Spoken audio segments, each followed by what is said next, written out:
समेत करुले तापर जेतेबेले विज्ञान अग्रगति है माइक सिस्टम आसला दीटा गाला लगे दूले आउ एते सुंदर नुह बाजा हला बेलू स्वर भाई कहले ना आज्ञा मोर नाद ठीक से आसुनी साउंड आसुनी आउ टिके बेस दिया जाऊ सही सुविधा सेठी नथिला जतबेले विज्ञान आउ टिके अग्रगति कला वर्तमान डीजे सिस्टम सब आसीगला मोर आवाज खराब थिले भी आपण को सुनिया पे बहुत बढ़िया लागिबो कारण साउंड सिस्टम से भलिया वर्तमान अमन को सुविधा सुजोग मिले छी बहुत भलो जिंस ए सब को व्यवहार करे जो आमनकर सभा समिति आमे करूचु लक्ष लक्ष टंका प्रभुंकर टंका आमे खर्च करूचु मोर गोटाई मात्र चिंता जे वास्तव रे ए सब माध्यम रे आमनक भितरे गोटे आध्यात्मिक जागृति आसुछि कि ना ए सब आमनकर गोटे धारावाहिक कार्यक्रम भाव रे चालुछि मोर मने पड़े जते बेले मु छोटो थिले आम किछि ख्रिस्टान नेता माने दीपावली पर्व रे पर्व परे परे से माने कहंती ए पर्व रे टंका को लोक माने पोड़ी दउचंती बे लिखि जते बेले काली पूजा हुए से माने कहंती पैसा को बर्बाद कर दउचंती बेले ख्रिस्टान समाज पई मोर यही प्रश्न आज आमे जो प्रभुंकर कोश को व्यवहार करूचु आमे कौन करूचु यही जो हुई कम्युनिटी बैप्टिस्ट एसोसिएशन रो 41तम वार्षिक अधिवेशन रे ए जो 1.5-2 दिनिया सभा वास्तव रे एही अंचल रे उद्दीपना आनी देई पारिछि कि or it's just a formal meeting for entertainment ना एटा मन खुशी हेबा पई गोटे सभा में आयोजन करूछु एटा गोटे बहुत बड़ प्रश्न आज्ञा आमे सब बेले लिखि दउछु उद्दीपना उद्दीपना उद्दीपना वास्तव रे आमे उद्दीपित की हमर बंधु आज्ञा कहले आमे समस्ते झाळे जिबा झाळ रे पूरा आमे भिजी जिबा आ मु सेटा अनुभव मध्ये कली आपण माने जते बेले जोर रे नाचले झाळ होई जैछि हेले केमिति झाळ आज्ञा मते टिके सहाय्य करि दियंतु लोक 22 र तार 44 पद पुणी अति दुख रे हाँ प्रार्थना करने को लगिले जीशु विषय रे कहा जाउछ आज्ञा जित पर्वत रे से ऊर्ध्वरु शक्ति प्राप्त हला परे पितांक सह जते बेले वार्तालाप करूछंती तापरे कोन हिछि रे मां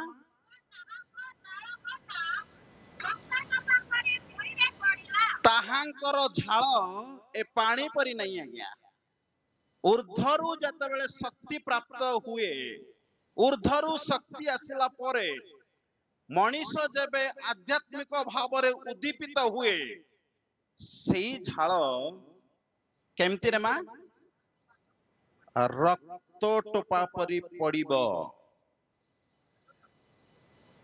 एमती पानी ही की नाची दे की झाळ हे गले हेबो ना आज्ञा मते डर लागु थाई इठी जते बेले आमे उपासना करूचु बहुत भलो आमे प्रशंसा करिबा नाचिबा गीत गाइबा ता सहित आमानकर आत्मा मध्ये टिके उद्दीपित हबार अछि आज्ञा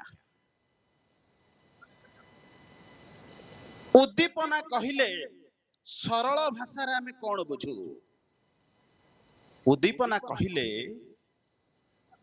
मनुष्य एवं ईश्वरक मध्यरे जो संपर्क अछि सेई संपर्कर उत्तेजनार रूप को उद्दीपना बोली कहा जाए।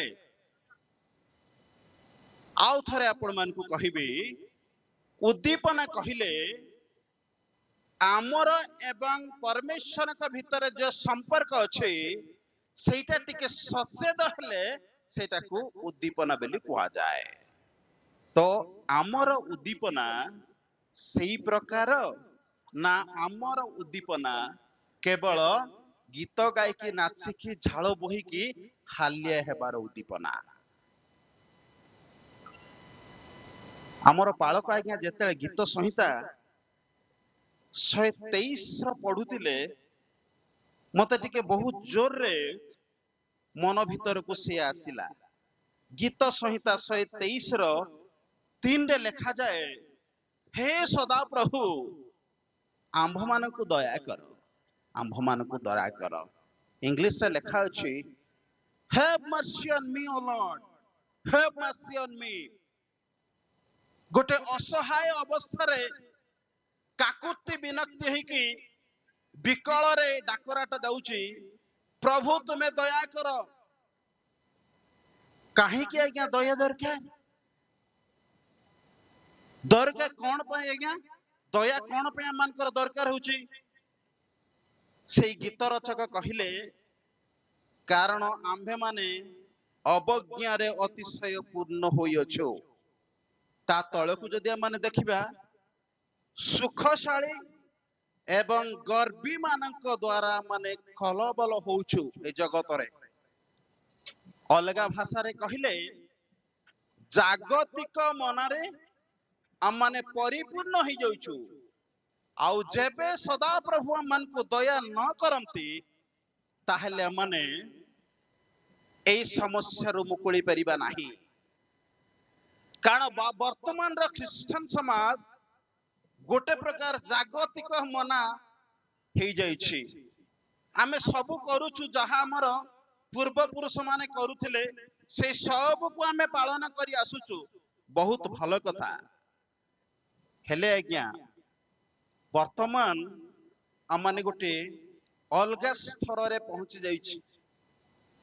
लागुची सत्य जेमिति आमे उद्दीपित हो जाइछु, ईश्वर सहित ठीक भाव रे आमनकर गमनागमन चलीछि। आमाने समस्त ईश्वर वाक्य को ठीक भाव रे पालन करूछु। आमाने नम्र भाव रे आमाने ईश्वर को प्रेम करूछु। एटा सुनला परे लागुछि किंतु वास्तवता रे सेई सबु विशेष करी गजपति जिल्ला रे हो नाही आज्ञा। गजपति जिल्ला रे सेटा वर्तमान देखा जाऊ नाही।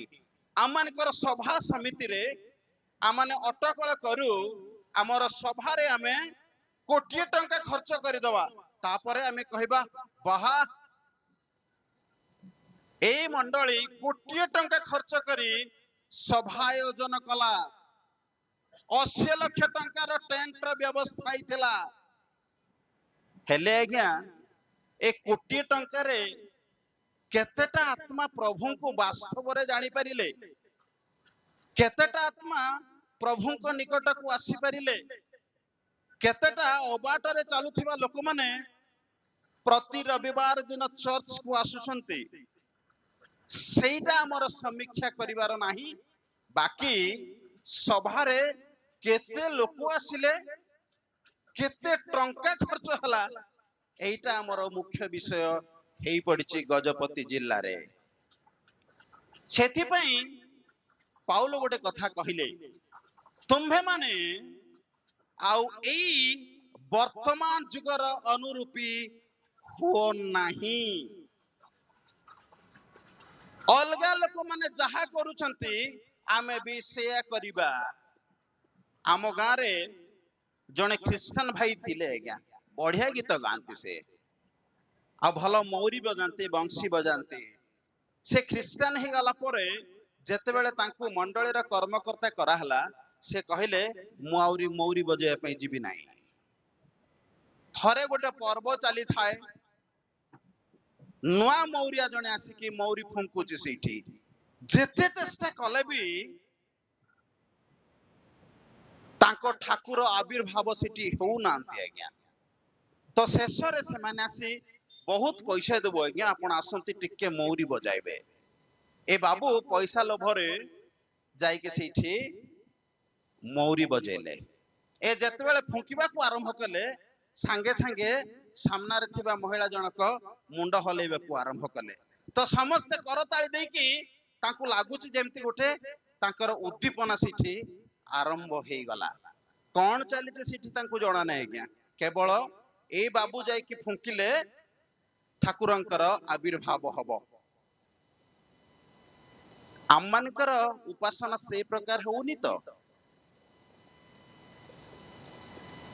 संबलपुर गीत लागिले आमको उपासना रे नाचबा को भल लागे। आपण कटक जानतु हमर वक्ता आज्ञा सुन सेठी जानतु, आपण सेठी नाचले आपण मान को केही भल पाइबे नै।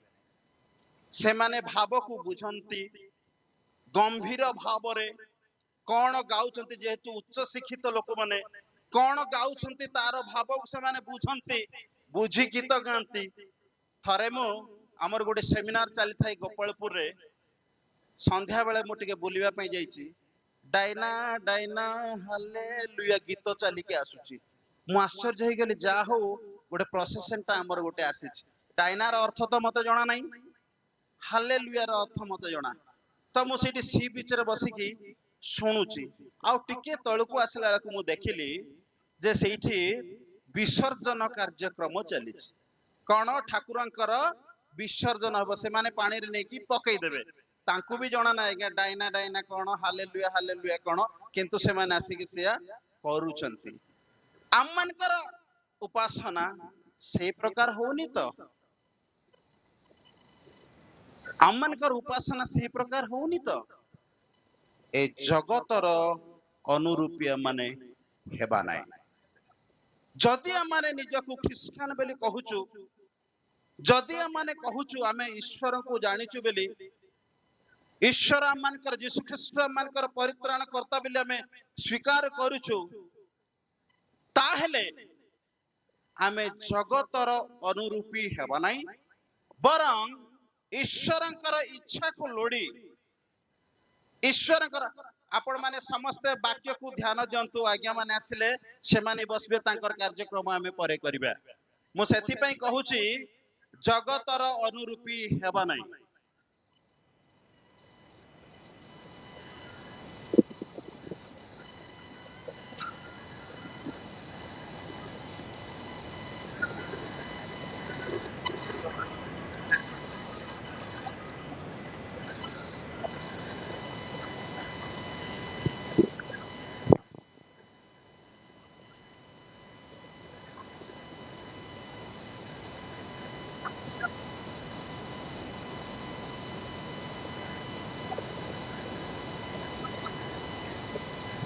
धन्यवाद।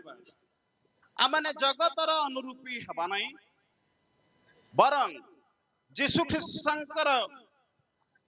ख्रिस्टन को विश्वास करुथिबा वास्तव विश्वासी विश्वासिनी भावरे ईश्वरंकर इच्छा को लोड़ी तांको सहित माने गमनागमन करिबा।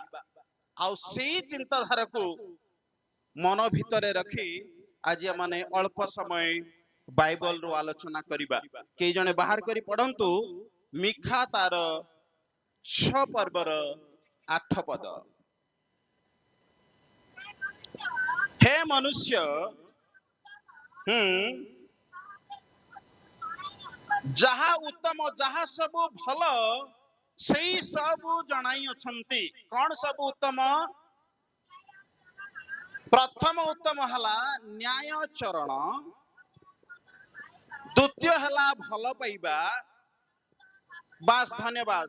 तृतीय जिंस हला नम्र। ता तळुको लेखा अछि नम्र भावरे तुम्भ परमेश्वरंक सहित गमनागमन करिबार एहा छड़ा सदा प्रभु तुंब ठारू आउ कौन चाहंती। सदा प्रभु चाहंती जे तांको विश्वास करुथिबा लोक माने तांको सहित गमनागमन करिबे। गमनागमन कला बेले से तीन गोटे शर्त इठी ଲେଖିଛନ୍ତି ପ୍ରଥମ ସର୍ତ୍ତ ହେଲା ନ୍ୟାୟ ଆଚରଣ। ମୁଁ ଜଣେ ଏଡଭୋକେଟ ଭାବରେ ଜଷ୍ଟିସ୍ ବା ନ୍ୟାୟ ଏଇଟା ଆମେ ସବୁବେଳେ ବ୍ୟବହାର କରୁ। ନ୍ୟାୟକୁ ଆଚରଣ କରିବା ବିଷୟରେ ଏଠି ଲେଖାଯାଇଛି। ଅନେକ ସମୟରେ ଯେତେବେଳେ ମାନେ କେସ୍ ଲଢୁ, ଦୁଇ ଦଳ ଯେତେବେଳେ ଲଢନ୍ତି, ଯୋଉ ଦଳ ହାରିଗଲେ ସେମାନେ କହନ୍ତି ଆଜ୍ଞା ଆମେ ନ୍ୟାୟ ପାଇଲୁ ନାହିଁ ଆଜ୍ଞା। ବିଚାର ବିଭାଗ ଆମମାନଙ୍କୁ ନ୍ୟାୟ ଦେଲା ନାହିଁ। ବେଳେ ବେଳେ ପୋଲିସ ଷ୍ଟେସନ କୁ ଯେତେବେଳେ ଆମେ ଯାଉ, ପୋଲିସ ଷ୍ଟେସନ ରେ ଯେତେବେଳେ ଆମ ସପକ୍ଷରେ କିଛି ନ ଯାଏ, ତାହେଲେ ଆମେ କହୁ କୋଉ ଜାଗାରେ ଆମକୁ ନ୍ୟାୟ ମିଳିବ ନାହିଁ। ଆଉ ଅନେକ ସମୟରେ ଏହା ସତ୍ୟ ମଧ୍ୟ, କିନ୍ତୁ ନ୍ୟାୟ ଆଜ୍ଞା ଏଇଠି ରହିଛି। ଏଇଠି ଯାହା ଲେଖା ଅଛି ନିରପେକ୍ଷ ଭାବରେ, ନିସ୍ୱାର୍ଥପର ଭାବରେ ଏଥିରୁ ଆମେ ନ୍ୟାୟ ପାଇବା। ପାର୍ସିଆଲିଟି ଏଥିରେ ନାହିଁ ଆଜ୍ଞା। ଏ ବହିରେ ପାର୍ସିଆଲିଟି ନାହିଁ, ପକ୍ଷପାତିତା ଏଥିରେ ଆପଣ ମାନେ ପାଇବେ ନାହିଁ। ନ୍ୟାୟ ପାଇବାକୁ ହେଲେ ଏଇଟା ଆମକୁ ଦରକାର, ଏହାର ଆଚରଣ କରିବାକୁ ହବ। ଆଉ ସରଳ ଭାଷାରେ କହିଲେ ଆଜ୍ଞା ପାଳନ କରିବାକୁ ହବ। ଆଜ୍ଞା ପାଳନରେ ପରମେଶ୍ୱରଙ୍କ ସହିତ ଗମନାଗମନ କରିବାର ବେଳ ବର୍ତ୍ତମାନ ଆସିଛି। ଜାଗତିକ ମନା ହୋଇ ଆମେ କହିପାରିବା ନାହିଁ ଯେ ପରମେଶ୍ୱରଙ୍କ ସହିତ ମାନେ ଠିକ ଭାବରେ ଗମନାଗମନ କରୁଛୁ। ଅନେକ ସମୟରେ କଷ୍ଟ ଆସିପାରେ ଆଜ୍ଞା। ଥରେ ଯୀଶୁ ଖ୍ରୀଷ୍ଟ ଡଙ୍ଗାରେ ବସୁ ବସୁ ତାଙ୍କର ଶିଷ୍ୟମାନେ ତାଙ୍କ ସହିତ ଡଙ୍ଗାରେ ଚଢି ପଡିଲେ। ଡଙ୍ଗା ଯେତେବେଳେ ଯାଉଛି ହଠାତ୍ ପ୍ରବଳ ଝଡ଼ ଆସିଲା। ଏତେ ଜୋରରେ ପବନ ବହିଲା ଯେ ଡଙ୍ଗା ଟଳମଳ ହୋଇ ପାଣିରେ ଆଚ୍ଛାଦିତ ହେବାକୁ ଲାଗିଲା ବୋଲି ଲେଖା ଅଛି। ଯୀଶୁଙ୍କ ସହ ଯାତ୍ରା କରିବା ବେଳେ ଝଡ଼ ଆସିବ ଆଜ୍ଞା, ଦୁଃଖ ଆସିବ, କଷ୍ଟ ଆସିବ, ତାଡ଼ନା ଆସିବ। ହେଲେ ସେ ସବୁ ଭିତରେ ଆଜ୍ଞା ପାଳନରେ ଆମମାନଙ୍କୁ ପରମେଶ୍ୱରଙ୍କ ସହିତ ଗମନାଗମନ କରିବାକୁ ହବ। ଇସ୍ରାଏଲ ମାନଙ୍କୁ ଯେତେବେଳେ କଥା କୁହାଯାଉଥିଲା, ସେଇ ସମୟରେ ଦ୍ୱିତୀୟ ବିବରଣ 10:12 ତିନି ଗୋଟି କଥା କୁହାଗଲା ଆଜ୍ଞା। ପ୍ରଥମ କଥା କୁହାଗଲା ଭୟ କରିବାର, ଦ୍ୱିତୀୟ ବିଷୟ କୁହାଗଲା ପ୍ରେମ କରିବାର, ତୃତୀୟ ବିଷୟ କୁହାଗଲା ସେବା କରିବାର। କିନ୍ତୁ ତାର 13 ପଦରେ କୁହାଗଲା ଆଉ ଆଜି ମୁଁ ତୁମ୍ଭ ହିତ ନିମନ୍ତେ ସଦାପ୍ରଭୁଙ୍କ ଯେ ଆଜ୍ଞା ଓ ବିଧି ତୁମ୍ଭମାନଙ୍କୁ ଦେଉଅଛି ସେଇ ସବୁ ପାଳନ କରିବାର। ଈଶ୍ୱରଙ୍କର ବାକ୍ୟକୁ ପାଳନ କରି ଆମେ ସଦାପ୍ରଭୁଙ୍କ ସହ ଗମନାଗମନ କରିବା। ଅବ୍ରାମକୁ କୁହାଗଲା ବାବୁରେ ତୁମର ଦେଶ, ତୁମର ଜ୍ଞାତି କୁଟୁମ୍ବ, ତୁମର ପିତାଙ୍କର ଗୃହ ସବୁ ପରିତ୍ୟାଗ କରି ତୁମେ ଚାଲିଯାଅ। ଯୋଉ ଜାଗା ଆମେ ଦେଖେଇବା ସେ ଜାଗାକୁ ତୁମେ ଯାଅ। ଆଉ ଯଦି ଆପଣ ମାନେ ପଢିବେ ଆଦି ତାର 12:4 ଲେଖା ଅଛି, ଅନନ୍ତର ଅବ୍ରାହମ ସଦାପ୍ରଭୁଙ୍କ ଏହି ବାକ୍ୟାନୁସାରେ ପ୍ରସ୍ଥାନ କଲେ। ସେ ପ୍ରସ୍ଥାନ କଲେ ବୋଲି ଅବ୍ରାମ ତାଙ୍କ ନାଁ ଅବ୍ରାମକୁ ବଦଳି ଦେଇ ଅବ୍ରାହମ ଦିଆଗଲା। ମହାପିତାକୁ ବଦଳି ଦେଇ ବହୁ ଲୋକର ପିତା ବୋଲି ତାଙ୍କୁ ଆଖ୍ୟା ଦିଆଗଲା। ଆଜ୍ଞା ପାଳନ, ଆଜ୍ଞା ପାଳନରେ ପରମେଶ୍ୱରଙ୍କ ସହିତ ଗମନାଗମନ କରିବାକୁ ହବ।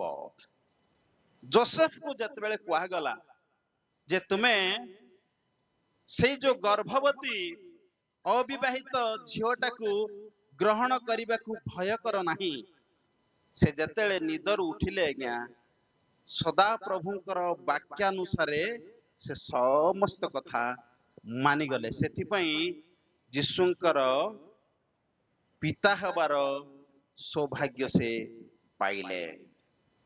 ପ୍ରଥମ ବିଷୟ, ଆଜ୍ଞା ପାଳନରେ ପରମେଶ୍ୱରଙ୍କର ସହିତ ଗମନାଗମନ। ଦ୍ୱିତୀୟ ବିଷୟ, ପ୍ରେମରେ ପରମେଶ୍ୱରଙ୍କ ସହିତ ଗମନାଗମନ। ପ୍ରେମ କରିବା, ହଁ ହଁ, ଖ୍ରୀଷ୍ଟିଆନ ସମାଜରେ ବହୁତ ପ୍ରେମ କରନ୍ତି। ବିବାହିତ ପୁରୁଷ ମାନେ ଅନ୍ୟ ସ୍ତ୍ରୀକୁ ବହୁତ ପ୍ରେମ କରନ୍ତି। ଅବିବାହିତ ପୁଅ ମାନେ ଅବିବାହିତ ଝିଅ ମାନଙ୍କୁ ବହୁତ ପ୍ରେମ କରନ୍ତି। ଖ୍ରୀଷ୍ଟିଆନ ସମାଜରେ ବହୁତ ପ୍ରେମ ଆଜ୍ଞା। ସେଥିପାଇଁ କୋର୍ଟ କଚେରୀରେ ଆମରି ଲୋକମାନଙ୍କର କେସ୍ ପୁଳା ପୁଳା ହେଇକି ସବୁ ଥୁଆ ହେଇଛି। ପ୍ରେମରେ ପରମେଶ୍ୱରଙ୍କର ସହିତ ଗମନାଗମନ କରିବା। ଥରେ ମଦର ତେରେସା ଏବଂ ତାଙ୍କ ଭଉଣୀ କଲିକତାରେ ଗୋଟେ ସାହିରେ ଖୋଜି ବୁଲୁଛନ୍ତି ଯେ ସେ ସାହିରେ ଯଦି କୌଣସି ରୋଗୀ ଲୋକ ପୀଡ଼ିତ ଅବସ୍ଥାରେ ଥିବ, ଅସହାୟ ଅବସ୍ଥାରେ ଥିବ, ସେଇ ପ୍ରକାର ଲୋକମାନଙ୍କୁ ଉଦ୍ଧାର କରି ତାଙ୍କର ଯୋଉ ହୋମ୍ ଫର ଡାଇଂ, ମୃତପ୍ରାୟ ଥିବା ଲୋକମାନଙ୍କ ପାଇଁ ବୋଲି ଗୋଟେ ତାଙ୍କର ହୋମ୍ ଥିଲା, ସେଇଠିକି ନେଇକି ଥୋଇବା ପାଇଁ ସେମାନେ ଖୋଜୁଛନ୍ତି ଆଜ୍ଞା। ସେମାନେ ଯାଉ ଯାଉ ଦେଖିଲେ ଯେ ଜଣେ ଲୋକ ପ୍ରାୟ ଶେଷ ଅବସ୍ଥାରେ କଲବଲ ହଉଛି, ଗୋଟେ ଡ୍ରେନ୍, ଗୋଟେ ନାଳରେ ସେ ପଡି ଯାଇଛି, ତାଙ୍କ ଶରୀର କ୍ଷତ ହୋଇଯାଇଛି, ଖଣ୍ଡିଆ ଖାବରା ହେଇଯାଇଛି। ଲୋକମାନେ ଯାଉଛନ୍ତି, ଶହ ଶହ ଲୋକମାନେ ଯାଉଛନ୍ତି, ଅଥଚ କେହି ମଧ୍ୟ ତାଙ୍କୁ ଅନଉନାହାନ୍ତି। ସମସ୍ତେ ଭାବୁଛନ୍ତି ଏ ଲୋକଟା ମରିଯିବ। ମଦର ତେରେସା ଏବଂ ତାଙ୍କ ଭଉଣୀ ସେଇଠି ପହଞ୍ଚିଲେ। ମଦର ତେରେସା ନିଜେ ହାତ ବଢେଇ ସେ ଲୋକକୁ ଉଠେଇକି ଆଣିଲେ। ଉଠେଇକି ଆଣିଲା ପରେ ତାଙ୍କର ହୋମକୁ ନିଆଗଲା। ହୋମରେ ତାଙ୍କୁ ନୂତନ ବସ୍ତ୍ର ଦିଆଗଲା।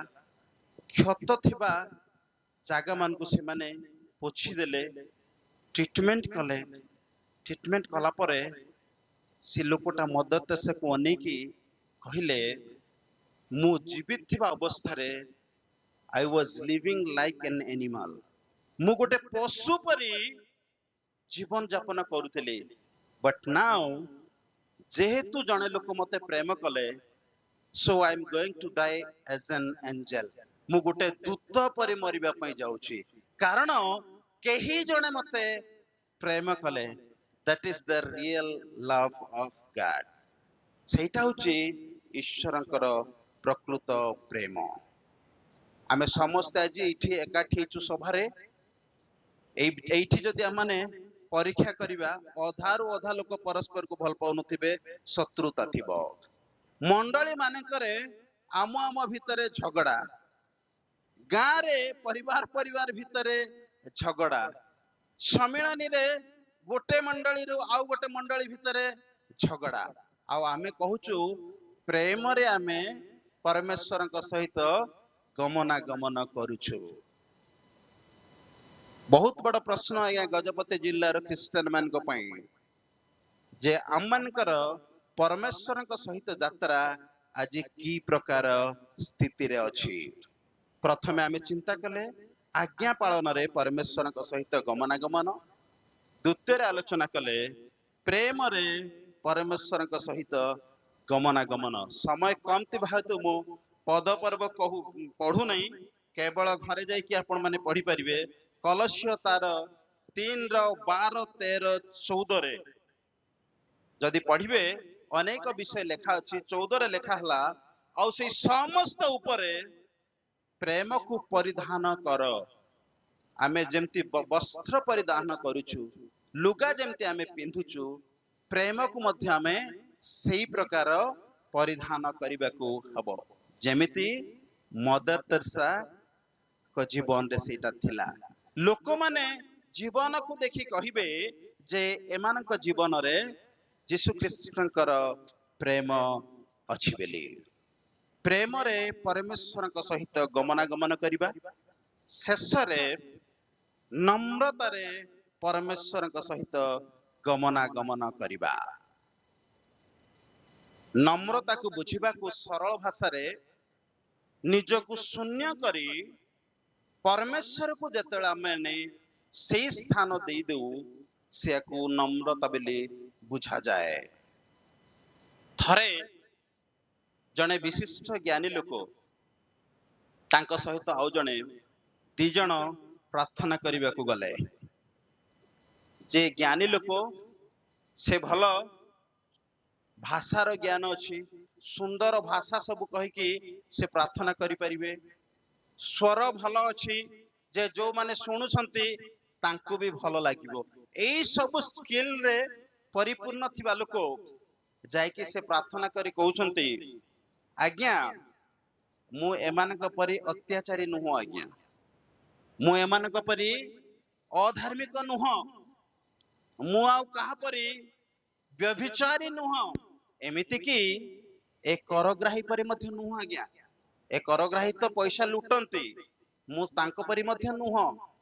ଆଉ ଖ୍ରୀଷ୍ଟିଆନ ଲୋକମାନେ ଶୁକ୍ରବାର ଦିନ କେବଳ ଗୋଟାଏ ଦିନ ଉପବାସ ଥିଲେ, ମୁଁ ଦି ଥର ଉପବାସ କରେ। ଖ୍ରୀଷ୍ଟିଆନ ଲୋକମାନେ ଦଶ ମାଂସକୁ ବିଶ୍ୱାସ କଲା ବେଳେ ମୁଁ ମଧ୍ୟ ସେଟା ବିଶ୍ୱସ୍ତ ଭାବରେ ଦଶ ମାଂସ ଦେଇକି ଆସୁଛି ଆଜ୍ଞା। ମୁଁ ଏତେ ସାଧୁଟା ଆଜ୍ଞା, ମୁଁ ଆଜ୍ଞା ମୋର ଜ୍ଞାନ ଭଲ ଅଛି, ମୁଁ ଭଲ କହିପାରିବି ଆଜ୍ଞା, ଭଲ ପ୍ରଚାର କରିପାରିବି। ସେ ସବୁ ସେଇଠି ଭାଷଣ ମାରିଲେ। ଆଉ ଜଣେ ଆଜ୍ଞା ସାହସ କରିପାରିଲେ ନାହିଁ ଉପରକୁ ଅନେଇବା ପାଇଁ, ଛାତିରେ ପିଟି ହେଇକି କହିଲେ ମତେ କ୍ଷମା କର। ଆଉ କୁହାଗଲା ଏଇ ଲୋକ ନୁହଁ, ବରଂ ଏଇ ଲୋକ ଧାର୍ମିକ ଗଣିତ ହେଲା। ସେଇ ନମ୍ରତାର ଜୀବନ ପରମେଶ୍ୱର ଆଜି ଗଜପତି ଜିଲ୍ଲାର ଖ୍ରୀଷ୍ଟିଆନ ସମାଜ ଠାରୁ ଚାହୁଁଛନ୍ତି। ଆଉ ନମ୍ରତା ଦେଖାଯାଉନି ଆଜ୍ଞା। ଆମେ ସମସ୍ତେ ଟିକେ ମଡର୍ଣ୍ଣାଇଜ ହେଇଗଲେଣି ନାଇକି? ସହର ମାନଙ୍କରେ ଯେମିତି ହୁଏ ଆମେ ମଧ୍ୟ ସେଇଟାକୁ ଆଡପ୍ଟ କରି ସାରିଲେଣି। ବହୁତ ଆଗରୁ ଆମେ ଯେତେବେଳେ ଛୋଟ ପିଲାମାନେ ଥିଲୁ, ସେଇ ସମୟରେ ଆମର ଗଜପତି ଜିଲ୍ଲାରେ ଏ ସୁଟ ଏଇ ସବୁ ନଥିଲା। ଲୋକମାନେ ଧୋତି ଲାଲଚି ଗୋଟେ ପକେଇକି ଆସୁଥିଲେ, ଗୋଟେ ସରଳ ଥିଲେ ଆଜ୍ଞା। ଆପଣ ନମସ୍କାର କଲେ ଯେତେ ବଡ ଲୋକ ହେଲେ ମଧ୍ୟ ସେମାନେ ନମସ୍କାର କରୁଥିଲେ।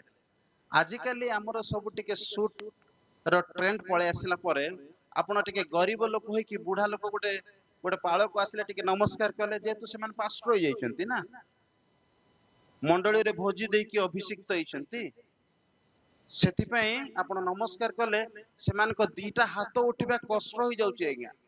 କାଳେ ତାଙ୍କର ସମୟ ନଷ୍ଟ ହେଇଯିବ, ତେଣୁ ଟିକେ ମୁଣ୍ଡ ଠୁଙ୍ଗାରି ଦେଇକି ସେମାନେ ପଳାନ୍ତି। ଏଇ ପ୍ରକାର ପରିସ୍ଥିତି ଦେଇ ବର୍ତ୍ତମାନ ଗଜପତିର ଖ୍ରୀଷ୍ଟିଆନ ସମାଜ ଗତି କରୁଛି। ଆଉ ଯଦି ଆମେ ସେଇ ପ୍ରକାର ଯାଉ, ତାହେଲେ ପରମେଶ୍ୱର କହିବେ ତୁମେ ନୁହଁ ବରଂ ସେମାନେ। ଏଇ ପ୍ରକାର ଯେତେବେଳେ ଆମମାନଙ୍କୁ କୁହାଯିବ କେମିତି ଲାଗିବ ଆଜ୍ଞା? ରବିବାର ଦିନ ଛୁଟି ଦିନ ଚାକିରିଆ ମାନେ ଆରାମ ସେ ଘରେ ଶୋଇବା କଥା, ଚର୍ଚ୍ଚରେ ଆସିକି ସମୟ କଟଉଛନ୍ତି। ଖରା ଦିନ ହେଲେ ପ୍ରବଳ ଗରମ।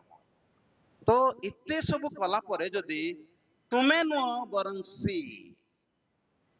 এই ପ୍ରକାର ଯଦି ଉତ୍ତର ଆସିବ କେତେ କଷ୍ଟ ହବ।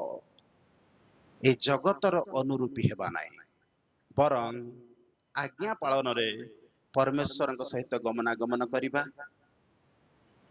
ପ୍ରେମରେ ପରମେଶ୍ୱରଙ୍କ ସହିତ ଗମନାଗମନ କରିବା, ନମ୍ରତାରେ ପରମେଶ୍ୱରଙ୍କ ସହିତ ଗମନାଗମନ କରିବା।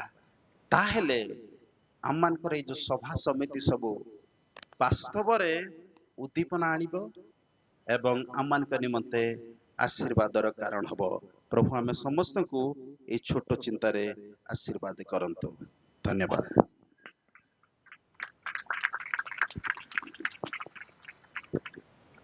Hallelujah, hallelujah. ପ୍ରଭୁଙ୍କର ମହାନ ନାମର ଗୌରବ ହେଉ।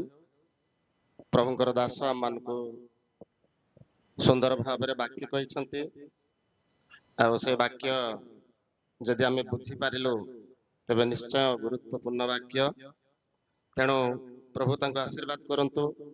ଆଜିର ଅଧିବେଶନରେ ସେ ଆମମାନଙ୍କୁ ସୁନ୍ଦର ବାକ୍ୟ ଦେଇଥିବାରୁ ଆମେ ସଭା ପକ୍ଷରୁ ଆମେ ତାଙ୍କୁ ଉଚ୍ଚ କରତାଳରେ ଆମେ ଧନ୍ୟବାଦ ଦେବା।